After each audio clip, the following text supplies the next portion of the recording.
छोरा तू लगता है रखना हमसे दूरी।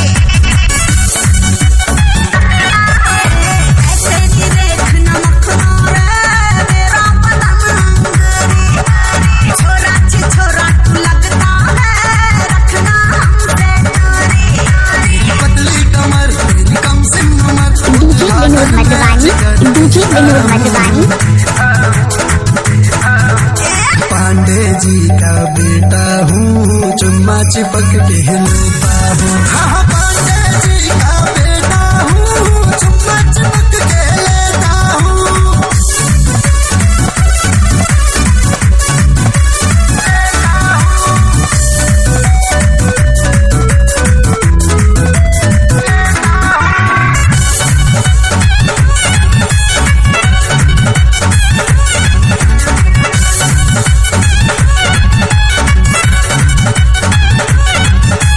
नैन तेरा नखरीला है, दिल बन बैठा ये दीवाना रे।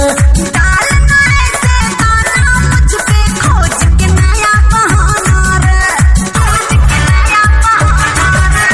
नैन तेरा नखरीला है, दिल बन बैठा ये दीवाना रे।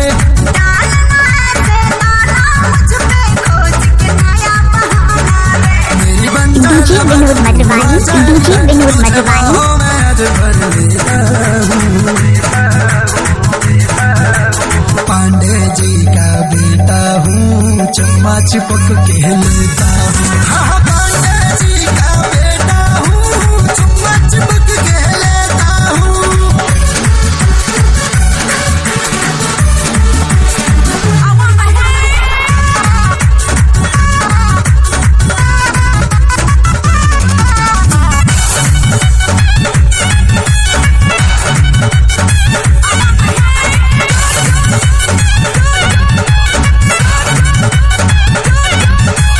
हॉट फिगर दिखला कर क्या तू जिगरे को ललचाएगी।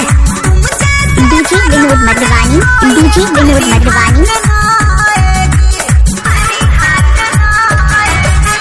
हॉट फिगर दिखला कर क्या तू जिगरे को ललचाएगी।